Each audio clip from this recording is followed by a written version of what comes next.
The chapel, it's a place that I feel like you go to contemplate and sort of in some way leave your ego behind.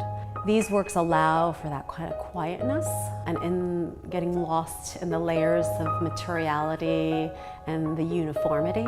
I feel like you don't necessarily focus on one particular thing too long. You look at that in relationship to something else that you catch. And it's these little relationships of variations that move you from one thing to another, right? And so I sort of feel like there's a passage of journeys from these shapes, these kind of moments, to kind of the larger collective, almost grandiose, monumental scale. And I think like spirituality and transformation is one of those things that are sort of untangible, much like Nevelson's work.